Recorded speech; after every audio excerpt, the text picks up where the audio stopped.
God bless you, dear ones. Welcome to the Word with Chester.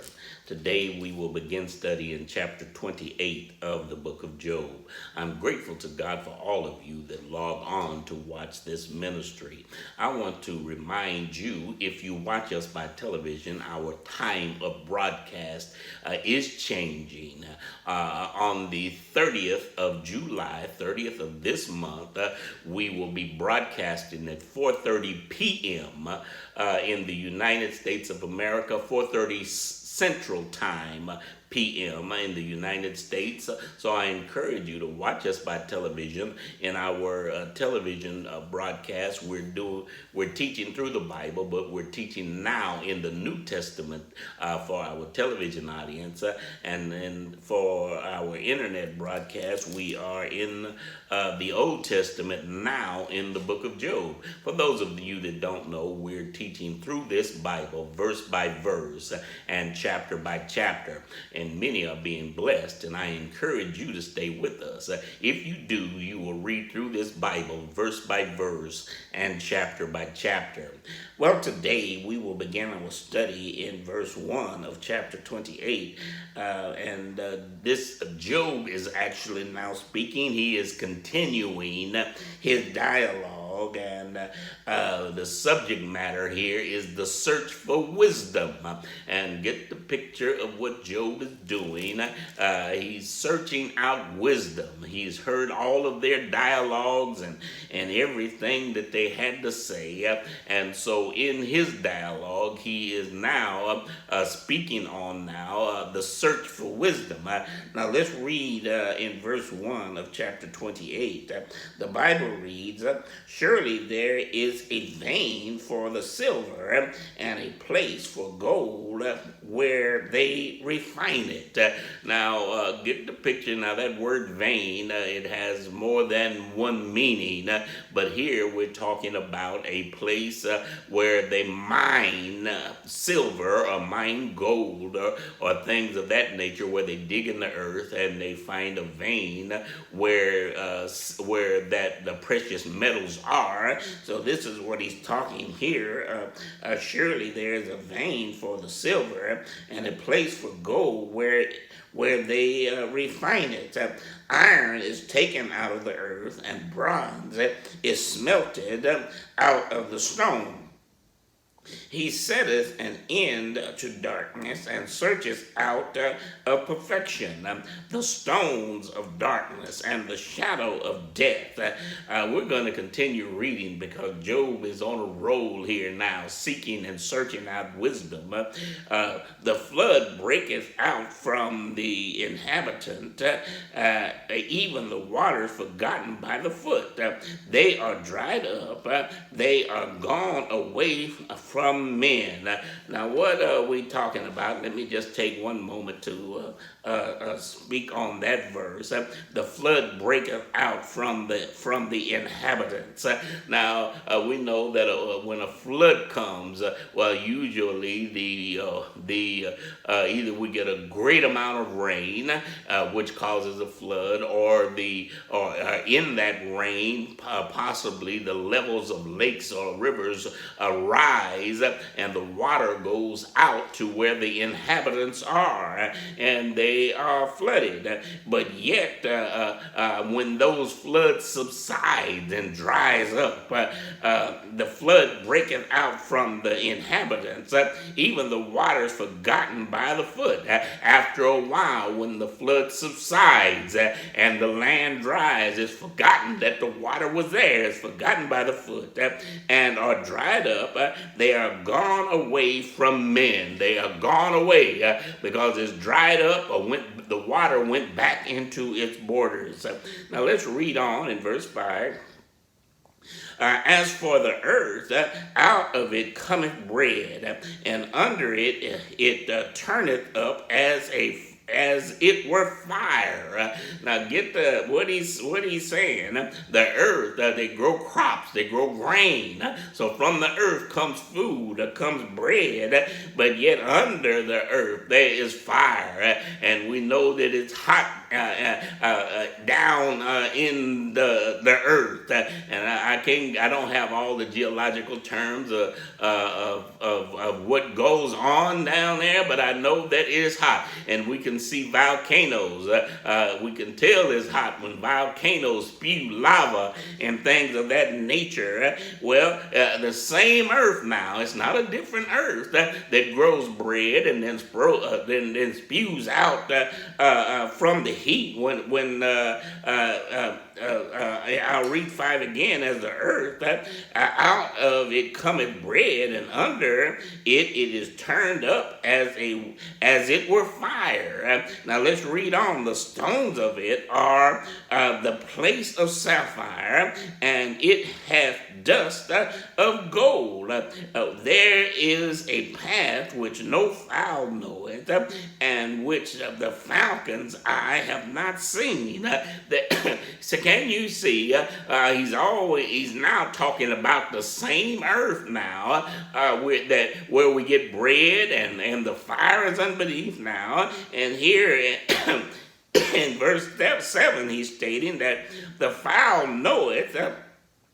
There's a path which no fowl knoweth. No bird has ever seen it. Even with the altitude that he flies and can see down, he's letting us know that there's no path that the fowl knoweth, which the falcon's eye have not seen. Now let's read. The lion's whelp have not trodden it, nor the fierce lion passed by it. I'm going to continue reading. He putteth forth his hand upon the rock and overturneth the mountains of the roots. He cutteth out rivers among the rocks, and his eye seeth every precious thing. I'm going to continue reading now. He bindeth the floods from overflowing, and the things that is hidden bringeth he forth to light. Now he's talking about the great God who looks up and sees all. He knows every path. He knows every turn and everything that happens on the earth. He's talking about our great Creator. Now let's read on in verse 12. But where shall wisdom be found? Where shall wisdom be found? Where can we find wisdom? Where can it be found? And where is the place of understanding? He's asking a question now. There's 2 question marks in verse 12. Where is wisdom to be found? And then where is the place of understanding? Can you get the picture? There's no geological location where you can put wisdom, apply wisdom to. There's no one person that you can apply wisdom to or understanding. So Job is asking, where are these?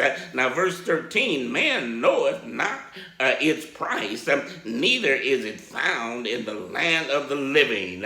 He's now talking about wisdom now. Where can it be found? Man knoweth no price. We don't know what it cost. We don't know what it cost. Some folks, it cost their very life. But we don't know what wisdom costs. Can you get that picture? We don't know where it can be found. Well, it can't be found among the living. Can you get the picture? In verse 14, the depths saith, it is not in me, and the sea saith, it is not with me. It cannot not be gotten for gold, neither shall silver be weighed for the price of it. In other words, there's no amount of money, no amount of tangible items that can be given to buy wisdom. You can't buy it. Well, you can go get an education, but that does not give you wisdom. You can pay for an Ivy League education, but that does not give you wisdom. Now, number one, we must say wisdom comes from God. The Word of God, the Bible tells us that wisdom comes from God, but you won't find it. You can't purchase You can't purchase it You can't use whatever influence that you have to gain it. It has to come from God. Now let's read on in verse 16. It cannot be valued with the gold of Ophir, which is the precious onyx or the sapphire. The gold and the crystal cannot be equal, cannot equal it. The exchange of it shall not be for jewels of fine gold. I'm going to read on. No mention shall be made of coral or of pearls, for the price of wisdom is above rubies. He's letting you know that the price of wisdom. Now, and he also said, no mention shall be made of coral or of pearls, and all of those are fine things. Pearls make fine jewelry, but it won't even be mentioned. Can you get the picture? And he's letting them know that even rubies, the finest stones, if you please, cannot purchase wisdom. I'll read now. In verse 19, the topaz of Ethiopia shall not equal it, neither shall it be valued with pure gold. In other words, pure gold, regardless to what you bring, how beautiful a stone that you bring, how much gold you bring, it cannot buy wisdom. Now let's read on in verse 20. Whence then cometh wisdom? He's asking a question. Where does it come from now? Whence then cometh wisdom? And where is the place of understanding? Where can we find it? Where is it? From where does it come from? Shall we read, seeing it is hidden from the eyes of all living and kept closed from the fowl of the air. Well, it is hidden from all living, all that is living. Can you get the picture? So Job is letting us know how rare wisdom is, and how that it cannot be attained with anything earthly. I hope you get that picture. Destruction and death, we have heard its fame in our ears. In 22 there, destruction and death say. Can you get the picture? We have heard its fame in our ears. Well, they heard about wisdom and the fame of wisdom. Can you get the picture? They've heard about it. That's even death and destruction. They've only heard about it. They say this now. Now let's read in verse 23. God understandeth its way, and he knoweth the place of it. So he's letting us know that God knows where wisdom is. He knows where it is, and he knows the place of it. Shall I read 23 one more time? God understandeth its ways. God understandeth its way, and he knoweth the place of it. He knows where it is. Now, number one, that's the reason I quoted that a little bit ago. Wisdom comes from above. Now, let's read in verse, shall we continue reading? This is verse 24. For he looketh on the end of the earth and seeth under the whole heaven to make the wait for the winds, and he weigheth the waters by measure. In other words, God knows. He knows how much the wind weighs. Can you get that now? And he weigheth the waters by measure. He knows how much the water weighs. Now we know 8.34 pounds per gallon. We got that figured out, but we don't know how much all the water in the ocean and all of the other lakes and streams, we don't know how much it weighs, but God knows. He knows the dimension of everything, the weight of everything, the measure of everything. Only God knows such a thing. Now let's read on. When he made a decree for the rain and a way for the lightning of the thunder, then did he see it and declare it, be he prepared it, and searched it out. Now remember, Job is talking about wisdom now, and now we're finding he's letting us know that wisdom comes from God, and God knows everything. And he also let us know in chapter 28 that man does not know. Let's read on the last verse in this chapter, verse 28. And unto man he said, behold, the fear of the Lord, that is wisdom, and to depart from evil is understanding. So he's letting you know what wisdom is.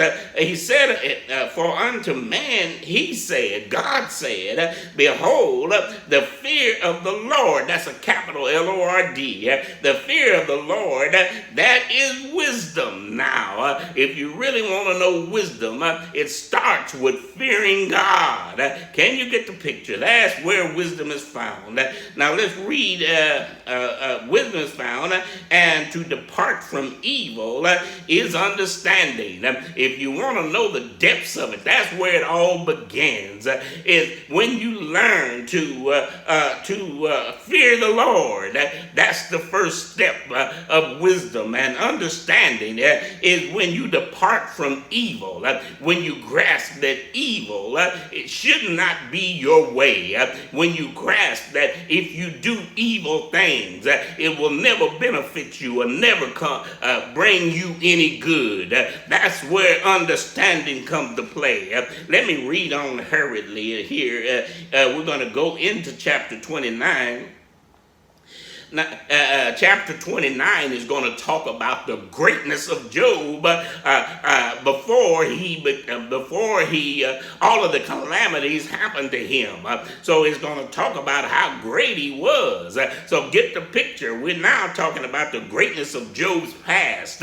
Now get the picture. At present, he had gone through all of the turmoils that we've read about, lost everything, and now his body's sick, and he's discussing with his friends. Let's read in verse 1 of chapter 29. Moreover, Job continued his parable and said, oh, that I were as in months past, if I wish that I was like I was at one time. Oh, that I were as in months past, as in the days when God preserved me. I wish I had it like I used to have it, if you please. When his lamp shined upon my head, and when by his light I walked through darkness, as I was in the days of my youth, when the secret of God was upon my tent. I wish it was like it was back in those days. Now let's read. When the Almighty was yet with me, when my children were about me. And that's the one thing, you got to get the picture. Anytime you're in the middle of real trouble, you think God has left you, but you have to understand this by faith, that God never leaves you. He promised never to leave you or forsake you. And you have to understand that. But Job, can you get the picture? After suffering so long, many times you will think things. When the Almighty was yet with me, when my children were about me, in the days when I had my children around me, in the days when before in his mind, when the Lord was yet with me. Let's read on in 6. When I washed my steps with butter, and the rocks poured me out rivers of oil. Can you get the picture?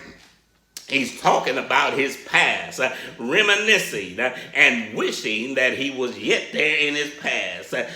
Verse 7 reads, when I went out of the gate through the city, when I prepared my seat in the street, when young men saw me and hid themselves, and the age arose and stood up.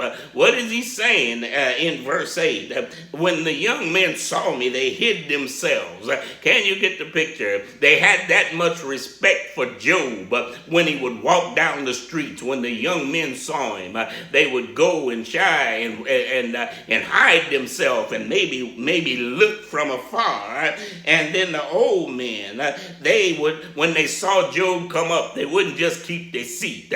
They would stand up and greet Job because he had that much respect in the community that he was in. People respected Job. And he's saying in this chapter, I wish I had those days back. Now let's read. The princes refrained from talking and laid their hand on their mouth. The nobles held their peace, and their tongue cleaved to the roof of their mouth. When the ear heard me, then it blessed me. And when the eye saw me, it gave witness unto me.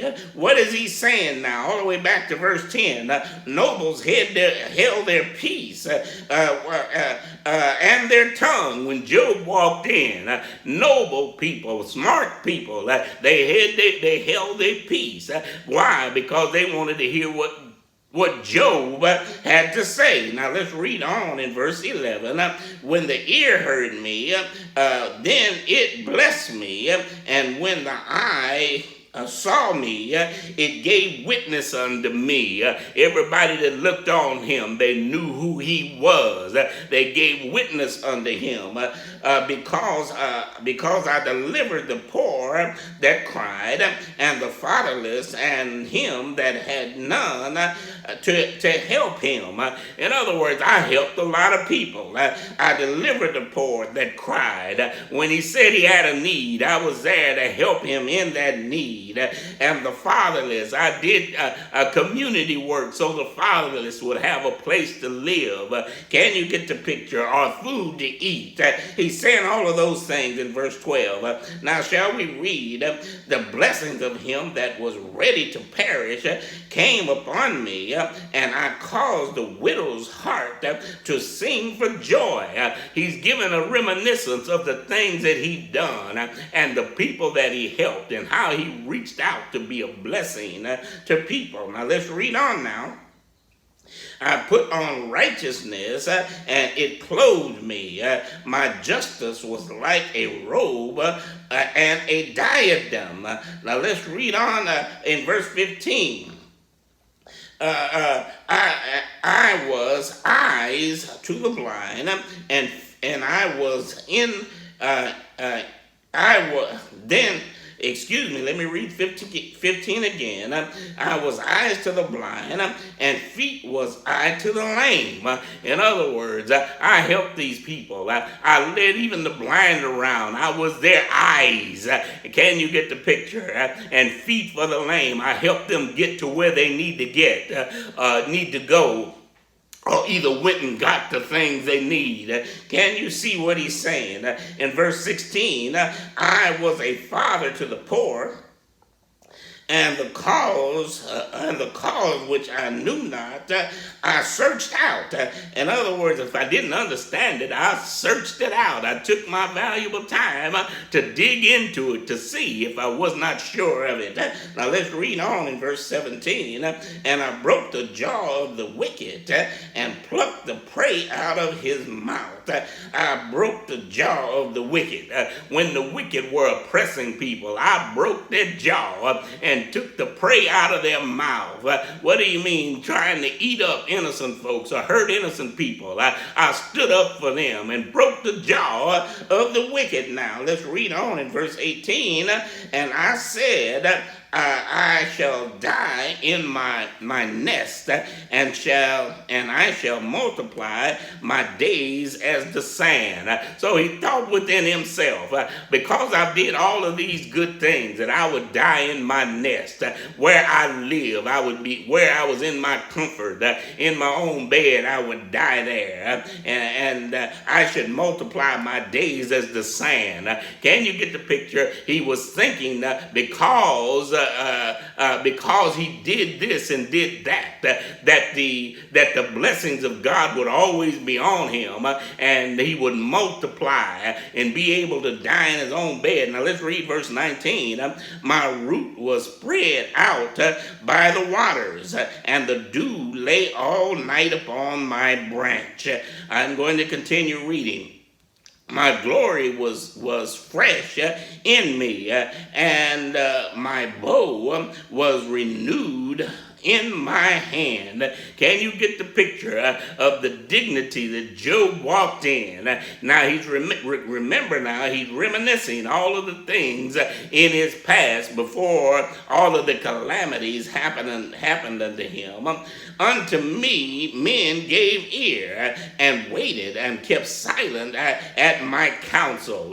Job was saying this, unto me people listened. They listened to me. When I gave counsel, they heard me. Can you get, they kept silent themselves so they could hear what I had to say. In verse 22, after my words, they spoke not again, and my speech dropped upon them. Can you get that? After my words, they did not talk. They didn't come up and say anything behind me. And I've been in ministry for many years. I learned, there's certain when someone higher in authority was with me, after he spoke, then I would never come up and talk behind him. I would never come behind a great preacher and try to preach again. Can you get the picture? So Job's saying he had this type of respect that when he spoke, no one got up behind him to speak. Can you get that? I hope you're understanding what he's saying. In verse 23, and they waited for me as for the rain, and they opened their mouth wide as for the latter rain. They opened their mouth very wide for the latter rain. Now let's read. I smiled on them when they had no confidence, and the light of my countenance they cast not down. I smiled on them when they didn't have confidence. I was there to encourage them, if you please, or pick them up or build them up. Can you get the picture? Build them up, number one, mentally or emotionally. I was there. Now let's read the last verse. I chose out their way and set chief and dwelt like a king in the army, like one that comforted the mourners. Can you see all of this chapter? Job was letting you know where he had been and what he had been doing to help people and reminiscing the days of old when things were going well for him. Well, my dears, I want you to know that I love you and God loves you most. If any of you would like to accept Jesus as your Savior, repeat after me. Jesus, come into my heart. Forgive me for my sins. I'm sorry for the wrongs that I've done. I believe that you shed your blood on Calvary Cross for my sins. I believe you were resurrected on the third day. If you said that prayer, I believe you got saved. Find yourself a Bible preaching, Bible teaching church. Go there and let them speak into your lives. You always let them know that you got saved listening to the Word with Chester Ministries. I want you to know that I love you, my dears. God bless you.